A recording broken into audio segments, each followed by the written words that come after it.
रजनी को बचपन से ही पेंटिंग का बहुत शौक था। वो हमेशा से ही पेंटर बनना चाहती थी, पर उसके माँ और पिताजी ने उसको कभी भी इस चीज के लिए सपोर्ट नहीं किया और उसकी शादी नीरव से हो गई। नीरव रजनी को बहुत प्यार करता था, पर रजनी हमेशा चुपचाप ही रहती। वो इस शादी से खुश नहीं थी। वो ये शादी नहीं करना चाहती थी। उसे तो हमेशा से पेंटर जो बनना था। अपने इस सपने को वो नहीं पूरा कर पाई, इसलिए वो हमेशा उदास रहती थी। रजनी, बहुत ही बढ़िया फिल्म लगी है, कल देखने चले? नहीं जी, कल मुझे बहुत काम है, मैं नहीं जा पाऊंगी। अच्छा तो कोई बात नहीं, संडे को चलते हैं।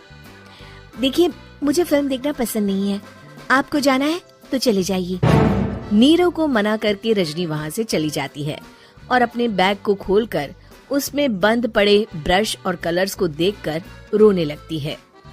रजनी, चलो ना कहीं बाहर खाने चलते हैं, कुछ तुम्हारी पसंद का।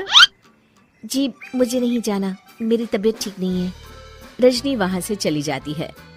नीरव को समझ नहीं आता कि रजनी उससे इतना दूर क्यों रहती है। वो जब भी उसके साथ वक्त बिताना चाहता है, रजनी कोई ना कोई बहाना बना देती है। एक दिन घर पर कोई नहीं था।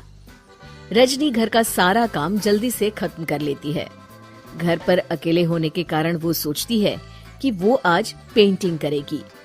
वो अपने कमरे में जाकर पेंट ब्रशेस और कलर्स निकालकर जैसे ही कलर मिक्स कर रही होती है कि दरवाजे पर बेल बज जाती है। अब कौन आ गया इस वक्त? इतनी मुश्किल से तो मुझे पेंट करने का मौका मिला है।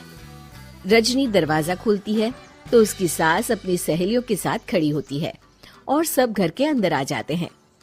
अरे बहू, सबको शरबत बनाकर पिला दे, बाहर तो बड़ी गर्मी है। जी। रजनी पेंट ना कर पाने से उदास हो जाती है। उसे गुस्सा भी आ रहा होता है कि उसने इस शादी के लिए हाँ क्यों कह दी। वो रसोई में जा रही होती है कि उसकी सास उसे रोकती है। बहू, सबके खाने का भी इंतजाम कर लेना, आज का लंच तो ये सब यहीं करेगी। हाँ। रजनी बिना कुछ कहे रसोई में चली जाती है। सबके लिए खाना बनाती है। सब खाना खाते हैं और रजनी घड़ी देखती है कि ये सब कब जाएंगे ताकि वो अपनी पेंटिंग कर सके। जब शाम होती है तब सब चले जाते हैं अपने घर। अरे बहू, सब तेरे खाने की तो बहुत तारीफ कर रहे थे, सबको बहुत अच्छा लगा खाना। आपको मुझे सुबह बताना चाहिए था ना कि आपकी सहेलियां आ रही है।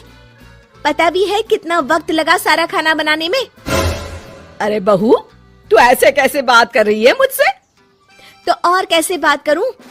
मैं इस घर की कोई नौकरानी नहीं हूँ कि इतना काम करूंगी। रजनी अपने कमरे में जाकर दरवाजा बंद कर लेती है। शाम को जब नीरव आता है तो उसकी माँ उसे पूरी घटना के बारे में बताती है। क्या रजनी ने आपसे इस तरह बात की माँ? हाँ, और पता नहीं उसे क्या हो गया है, शाम से बाहर भी नहीं आई है। मैंने तो कई बार आवाज दी, खाना भी नहीं खाया उसने। तू ही बात करके देख ले बेटा। नीरव अपने कमरे का दरवाजा खटखटाता है। रजनी, दरवाजा खोलो, मैं हूँ। रजनी दरवाजा खोलती है और फिर वापस जाकर अपने बिस्तर पर लेट जाती है। रजनी, माँ से बात करने का ये क्या तरीका है? मैंने कोई गलत बात नहीं की है। अरे तुम क्यों ऐसे बर्ताव कर रही हो सबके साथ? क्या तुम इस शादी से खुश नहीं हो? रजनी कुछ नहीं बोलती। अरे बताओ मुझे रजनी, क्या ये शादी तुम्हारी मर्जी के खिलाफ हुई है? हाँ, मैं ये शादी कभी नहीं करना चाहती थी। तुमसे क्या, मैं किसी से भी शादी नहीं करना चाहती थी। रजनी रोने लगती है। चुप हो जाओ रजनी, बताओ मुझे, तुम क्यों नहीं करना चाहती थी शादी? रजनी बेड के नीचे से अपने पेंटिंग्स, कलर्स, ब्रश, पेपर्स निकालती है। इतने में उसकी सास भी कमरे में आ जाती है। ये देख रहे हो, ये थे मेरे सपने। मैं पेंटर बनना चाहती थी, पर माँ पापा ने कभी सपोर्ट नहीं किया और मेरी शादी करवा दी। मेरे सारे सपने टूट गए। हर वक्त बस गुस्सा आता रहता है मुझे।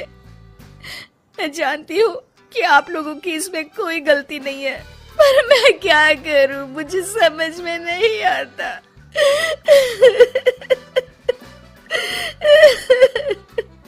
रजनी फूट फूट कर रोने लगती है।